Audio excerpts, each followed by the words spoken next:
Hello and welcome everybody to another episode of Strickland. I'm your host, Shwin, in this episode 434. I am not joined today by Prez, who is busy carrying on with social life. But somebody who's not, that you're familiar with, his name is Zach Blatter. That's @ Zach Blatter on Twitter. Zach, how are you doing? Doing great on this beautiful Saturday afternoon. Sunny Saturday in October. Can't ask for anything better. Sunny Saturday, sitting inside. Nothing better. Nothing better. Just enjoying the weather in my room. All right. We have a nice, fun little segment for you. But before we get started, I do have to make a few announcements. Strickland has a YouTube channel where you may be watching this podcast. If you are and you're not done so already, please hit like, subscribe to the channel, leave us a comment. That'd be a huge help to us. The Strickland also has merch, which you can find on our website at www.thestrick.land. There's a link that'll take you to the merchandise store. You can find all kinds of cool stuff on there, like t-shirts, sweatshirts, hats, coffee mugs, water bottles. You name it, we've got it. The Strickland also has a Patreon, which you can subscribe to. There are a number of different tiers. There's a $6 tier that gets you access to Pod Strickland, this podcast that I host every Friday with Prez. You also get access to Takes from Obvious Bozos, that is hosted by Andrew Steele, a.k.a. Doug, along with Zach. You also get access to the Strickland Discord, where the conversation never stops. There for the tiers, there's a $9 tier that gets you access to Strickland Roll, my solo pod, where I rant about the Knicks and more. You also get access to wonderful premium articles by Matthew Miranda, one of the best in the business. And you get access to Strictly NFL, our latest podcast that is about the NFL, that is hosted by Konstantin Metrikos and Desmond Novak. There are further tiers. It's $15 tier, $30 tier, $50 tier, and $100 tier. There's going to a variety of additional benefits, like listening in on pod recordings, merchandise discounts, and even potentially hosting a podcast alongside yours truly one day, whether you choose to subscribe. Not necessarily possible without you. And none of this would be possible without Bet Online, whose ad read I did not have readily open, and I am now waiting for that to occur. So bear with me. This is totally going to be worth it, people. I don't know. They're not watching. It's fine. We're just not going to do it today. All right. Zach, we have a segment here, but I want to go over the parameters of this very clearly.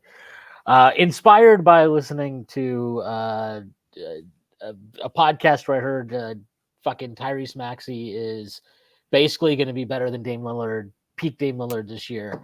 I did want to do a segment on breakout players, potential breakout players, but we wanted to use a very specific criteria.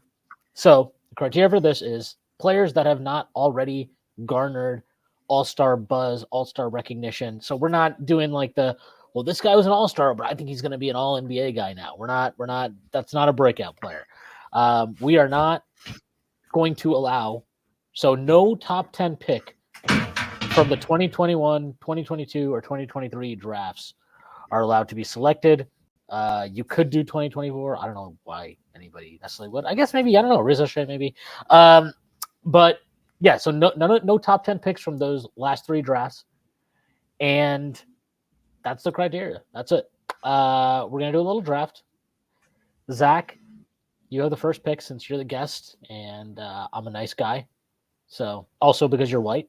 So obviously you would get to go first, obviously. So But before I even make my selection, I do want to just let the people know that I did hours, weeks, months of prep for this. I have a in-depth big board. I have a Google sheet. Like I got multiple tabs open here. Like this is no joke. But Shwin has nothing. He told me before we hit record, he has nothing prepared at all. So when my team is much better than his in about an hour and a half, just don't be surprised because I did the prep, I did the dirty work, So we're not picking teams. Just to be clear, you're not filling out a 5. You're just picking out the best, But my players will be better than yours. So without further ado,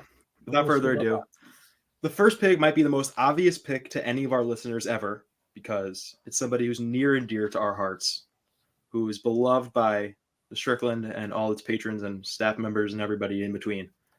It's Immanuel Quickley, franchise point guard for the Toronto Raptors, who's going to take like 20 shots a game this year and have every single offensive set run through him and hopefully take like 9 or 10 3-pointers a game and actually have – the only thing I'm a little worried about is that his teammates aren't amazing and they're probably not going to win that many games and his coach is probably not the greatest coach ever, but it doesn't really matter. Quickley's stats are going to be unbelievable. This guy is going to finally have the the floor opened for him and the red carpet rolled out for him, and he will finally prove to us what we have known about him forever. He'll prove to everybody else because we knew it already, but he'll prove it to the broader audience. And Quickly's going to have an awesome year in Toronto.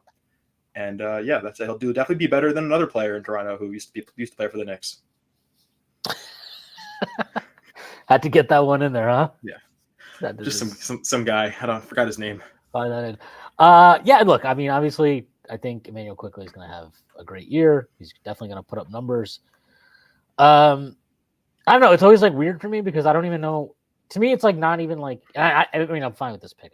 This is not me saying this is an illegal pick, but like, I just think he's just going to. Like, we kind of always knew this, right? Like, if he got more minutes, he'd put up big numbers. So like, it's weird calling this a breakout. Although, like, it will definitely be a breakout in the sense of, I think he is going to get the recognition that he had in New York among Knicks fans, even if he didn't have it from the larger NBA fan universe. But yeah, I mean, he's gonna have an awesome year, and I think the way they play, I mean, I think he's probably gonna put up his highest rate of 3-point attempts of his career. Like everything I've read seems to be that they want him to up his 3-point rate. And, you know, we've seen him obviously improve his game inside the arc. We saw that in New York, and I know he kind of fell off in terms of finishing in Toronto last year. I wonder, I feel like some of that might have just been weird, like smaller sample size flukiness. But yeah, I mean, I think he's going to have a fantastic year. I think he's going to be really good. And, you know, I think like if they are in the play-in mix, then he might get some. Maybe he probably won't get an all-star berth, but I think he'll get like the, you know, he at least deserves some buzz. He deserves to be in the conversation. The great country of Canada will all be behind him, and they will all be voting from every single province in Canada because he is their franchise player and he will deserve. I don't know if he'll get the bid. He probably won't get the bid, but hey, he'll get the recognition. He'll get the tweets. He'll get like the, you know, like the propaganda tweets, and it'll be great. And I'll be putting them out, so that'll be awesome. Nice. Okay. I'll keep track. By the way, I'll keep a track of our teams over here. I'll make a little note just so we can remember. Okay. All right. I'm gonna go next, and I will be picking Jalen Tyrese Johnson of the Atlanta Hawks. He averaged 16, 9, and 3.5 last year. I don't even think people realize that. Like they were. I mean, who would? Why would you be paying attention to the fucking Hawks? They were a disaster, but they got rid of DeJounte Murray. He is gone. Riza Shea was the number 1 pick, but he is more of like a complementary piece as things stand. Jalen Johnson is going to get way more usage. He's going to get way more reps on the ball. I think the efficiency, he has shown that he can scale up his efficiency. Also, his 3-point percentage has climbed every year, as well as his volume. That's pretty encouraging to me to see. I don't know where, like, so he went from 59 true shooting his first year. That was on 19 usage, but he only played 120 minutes. This last season, he had a 58.4 true shooting on 19 usage again, but he played 1,889 minutes. I think his usage climbs. I think it's going to be like 20, 30, 24, 25. There's just nowhere. Where else are the shots going? You know, there's nowhere else for these shots to go. And I'm like, kind of like, if Riza Shea is decent, I kind of think the Hawks are probably they'll be better than they were last year, which is not a high bar. But being better than they were last year basically puts them in the, like, firmly in the play-in mix, and in the play-in mix in a way where they'd have a real shot at actually qualifying for the full playoffs. And if Jalen Johnson is getting the type of usage that I think he will get in that kind of setup, much like Emmanuel Quickly, like, I think he is going to get real all-star buzz because I like he's so good at kind of like walking into points, like finding points, playing off the ball, cutting, all that type of stuff. And yeah, like I just think without Murray there, they're going to put more on his plate. I mean, they were calling him an untouchable this offseason, right? In trade talk. So when you're talking about a guy like that, at some point, it also behooves you then to show that by giving them the proverbial keys. I think he will have the keys. I think he is ready for some of the keys. And I think he is going to have a monster season. By the way, if you play fantasy basketball, this is a podcast for you also. Do you think he could play any small ball 5? Like just in spots? I mean, yes. Like, I mean, Right? I don't know if it'll be great, Yeah. but I think they'll try it. There's no reason not to try it. Because they can, if they just want to go with like a crazy offensive lineup, right? That's what I was kind of thinking. You could have like Trey, you could have Bogdanovich, Exactly. you have Riza Shea, Jalen Johnson, and one of their other wings, maybe DeAndre Hunter, great contract, really good player. No, they have that Vic Krejci, who's actually looked pretty good. Hey, be careful, you may be jumping ahead on my board over here, buddy. Oh wow. Whoa, wow. Slow down. Looks like somebody didn't even need to prepare to have these names. Wow. But yeah, no, I mean, I think there's kind of that potential, and because they have that potential, like that kind of adds juice to why I think he could be a breakout player. Also, I'm guessing like I just can't imagine Capella playing the entire season out there. That's the reason I was looking. I'm looking at Capella, who is just like on the far side of his peak, and then you've also got Okongwu, who is just like kind of whatever. Like we're done with the Okongwu thing. And like there's some avenues for him to play some 5 and just put him around with 4 shooters, and you've got Trey and Jalen Johnson spin and pick and rolls, and that's an offensive. I don't want to call it a juggernaut, but it's a damn good offensive pairing. So I'll be watching them. Yeah, I mean I'm pretty interested in Riza Shea. I know that he was like a much maligned first overall pick, but I mean if he can shoot, he just makes sense. Like, he's just one of these players, right? It's like, yeah, no, he just makes sense on any team. It's kind of like the Brandon Miller thing where it was like, yeah, I mean, like I'm not going to pretend I had him over Scoot or something, but I never kind of understood why people were so down on him. I was like, he's like tall and can shoot. It's probably going to be fine. That usually plays well. Like if Riza Shea can just shoot, then yeah, tall and can shoot usually plays well in the NBA long term. So I don't know. Like I'm not going to say I don't think Landry feels like some next level genius, but I'm probably a little more. I'd probably feel better about where their roster is if I was a Hawks fan than I was at the end of last season. I would be more optimistic because the fucking DeJounte thing was a disaster. Yeah. He was a disaster there. That trade was stupid from day one. Yeah, just like moving on and biting the bullet and just getting whatever you can was good for him. I like them getting Dyson Daniel. Like they have these pieces now where I think you can get more. Like you're putting Trey and Jalen Johnson, in since that's kind of the topic here, in positions where the guys around them can help them more. Yeah. And I don't think DeJounte was doing that. I don't think a lot of the pieces they had going on last couple of years were doing that. So, I just think they're going to have a better year. And I think Jalen Johnson is going to be a big reason why. I have one last Hawks thing before I make my next pick. This is a point that's been made by everybody, but why did they take Reed Sheppard number 1? Like, we haven't even watched these players yet, but like, if you're going to pick Riza Shea and you're not going to take one of the bigs, there was like some SAR smoke and some Klingon smoke for them. And like, oh, maybe they have to go to big, but if they ended up not going with a big, they went with Riza Shea, who's a perimeter player. And I just think Reed Sheppard fits in better there. He's just like a dog who's proven, who had unbelievable shooting numbers, who had some of like the best analytical shooting numbers like ever for a college player. And he felt like the safest pick in the draft. And like some of the preseason summer league stuff from him has just been unbelievable already. I know it's preseason and summer league. It's not a real thing, but he's somebody that I think is going to go off in Houston this year. And Hawks fans will be, I don't know if they're kicking themselves because Riza Shea might be fine too, but Sheppard felt like the obvious pick there for me. And I wanted to just shun them for it one last time. But I don't know. I just it's because they can't tank and they can't trade. Like it's all this fucked up thing because they did the DeJounte trade. They still owe the 25 and 27 picks and they give up a swap in 26. And they probably I think there was even reporting, right, that like they liked Shep, like they really liked Reed Shepard, but it's like if you have Trey and then you have these picks out the door, yeah, you could trade Trey and you could bring in Reed Shepard, and maybe that's better in terms of your long term.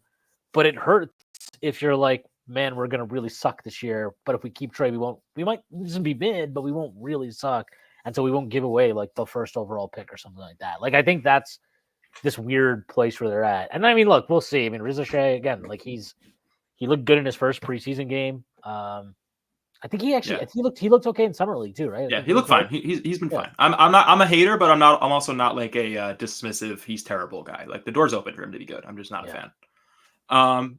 My next pick, which is the third pick and my second overall pick, or the third overall, my second pick.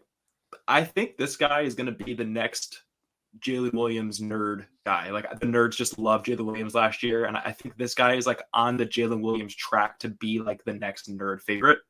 He already is a nerd favorite, but it's GG Jackson on Memphis. I think this guy is like I think this guy averaged 14 a game last year as a rookie, and he's like 20 years old or 21 years old. Or he's 19 right now. So he'll be 20 in like 2 months. So this guy is still young. And if you know the full story with him, he was like the number one player in the class, like whatever his class. And then he reclassed up to commit to school early, and he went to U of SC. He committed to North Carolina and then reclassed and dropped his UNC commitment and went to U of SC, South Carolina, a year early. So he is a Chapel Hill enemy for that. But this is a guy who came into the NBA way earlier than anybody ever anticipated because he's just that guy. But 6'9", can put the ball on the floor, can shoot, can kind of defend out there, great frame, can dribble, can do all that stuff. And looked awesome last year in like that fake Grizzlies team. I know, like they're kind of running everything through him with no Ja and like winning no games. But you look at the team this year, Ja is there, Bane is still there, JJJ is there, Edie is there, who I like. I really like Edie. I think he's got a chance to like kind of be the third option. You've got Ja, Bane, and then it's him right there. I mean, I don't know who else you're going to give the ball to. Bane is more of like a catch and shoot guy, and he can do some stuff off the dribble, but I kind of like Gigi as like their second initiator. And this guy was somebody who was number one in this class, like a very, very highly touted prospect his entire life. This guy was getting like Kevin Durant comparisons growing up and like ended up kind of shaking through the draft and had a really weird year at U of SC and just entered the league in a way that nobody really thought he would come in, but it's all shaken out fine. And like the cream rises to the top, as they say. And I think he's just going to be better at everything this year. And like this guy is really good and had a really great first year. And there's no reason why he shouldn't have a better year this year. So here's why you're wrong. G. Jackson had surgery on his foot, on his fifth metatarsal. That is a tricky injury. I don't even know if they have a return date for him. I'm not sure. I don't think they've announced that yet. So he's out indefinitely. He will miss significant time. So for all the research you did, wow. Okay, I actually knew that, but I didn't know it was that serious. But I still stand on this because he's young and we have modern medicine, and I've seen people come back from similar injuries, and he'll be fine. And if he doesn't break out this year because of that injury, he'll break out next year. So there you go. Yeah. Well, we will. We'll see. I'm lower on him in general. Not in terms of like. I don't really have thoughts on him as a player. I didn't watch him enough to have any real thoughts on him. I know he had some really nice games for them. I also know their season was fake. Was stupid. Like, yeah, it just was not a real season. I wonder how he fits in with everything because he's not like this great off-ball guy. A lot of the reason he had success last year is because he was able to do whatever the fuck he wanted because that's just how it worked. But like, I don't know. Like when you're bringing back Ja, and then presumably Jaren Jackson Jr. will be back. That's a lot of usage that they take up. I think Bane is now like firmly like a 22, 23, 24 type usage guy. That's plenty of usage. Edie is there. Like I know Edie's not going to be creating on ball a bunch, but he's a guy who they'll probably want to feature in some ways offensively, kind of given where they drafted him. So yeah, I mean, it's not like an insane pick or something. I'm unsure what his role looks like on an actual NBA team that is actually trying to win ball games this year versus last year where it was kind of like, well, season's over. Do whatever the fuck you want. And that's like the world he existed in for the entirety of his rookie season. Just unserious basketball, which it's not really his fault, obviously. They just had a lot of injuries, and then obviously even when Ja gets back, and it looks like, oh my god, they're gonna go on a run, and then it's like, actually, Ja Morant's out for the season. Like, wait, what? Did he get on IG Live again? Yeah. But no, he did not. He actually got an injury this time. Yeah, I don't know. I see it. I see the vision, but I'm not sure. I mean, they also have other guys that could pop out, but like they've just had so many injuries now again already. Like Jaren Jackson Jr. was out initially. I think he might be back now. Vince Williams, right? I think he just got hurt too. I like Vince Williams. Yeah, I think he got hurt as well, but I don't know if Yeah. it's a serious injury as GG. It's just and then I think Smart got hurt in their last preseason game. I don't know what the severity of that is. Your guy, Marcus Smart. My guy. Yep. He'll be traded. He'll be traded this year. Yeah, maybe next summer. We'll see. But yeah, I see the vision. I don't know. I think this is a bit of a reach, Zachary. Yeah, well, he's one of my personal favorites, and I wanted to make sure I got him early. And I know I'm going against a weak drafter, so it's okay if I pick somebody. Oh wow! Yeah. Oh wow! Shots fired, huh? All right. My second pick here. Can't believe he's still on the board. Everybody's favorite Canadian, Andrew Nemhard. Fine. Andrew Nemhard. Good player. I hate him so much. I would have never picked him. See, that's why you're a bad drafter. You got to put it. You got to leave. He was on the document, but I wasn't gonna pick him. So you gotta leave him. You gotta leave your agendas at the door when it comes to drafting a team, pal. Yeah, I mean, I don't even know how much there is to say about this. I think he's consistently been really good every time Halliburton's missed time. He was really good in the playoffs after Halliburton went out in the Celtics series. Obviously, he had such a strange playoffs because he couldn't fucking hit anything. Then he hits the most ridiculous three against the Knicks, which pisses me off even now. And then for the rest of the series, he was like awesome. And you're like, what the fuck just happened? Like you couldn't do anything, and now you're hitting like a 30-foot three to bail out Halliburton, and fucking now you can't miss. And you're now you're against the Celtics, and you're going crazy in that series. Look, Nemhard got a nice little contract. He got 3 years, $60 million or whatever the fuck he got extension. He's just a solid piece, and I like his ability. Like, the thing is, him and Halliburton play well off of each other, and obviously we know Halliburton is their franchise player for better or for worse. And because Nemhard plays well with him, that's going to sustain. And he kind of made the type of leap where, and he got paid. They need to give him more, right? Like he needs to get more opportunities with the ball, on the ball. I think he's going to have more opportunities. And I kind of like what he showed at the end of last year. I mean, you look at his last 2 games after Halliburton went out in that series, he had 32, 9, and 4, and then 24, 10, and 6. Like, and obviously this is against Boston, one of the the NBA champs. I don't know. Like, I don't really see an argument for this guy not to break out this season. And last year I think there was some weirdness going on at the beginning of the season because you had Mathurin who's healthy, and he's obviously the number 6 pick overall, so he kind of has to play.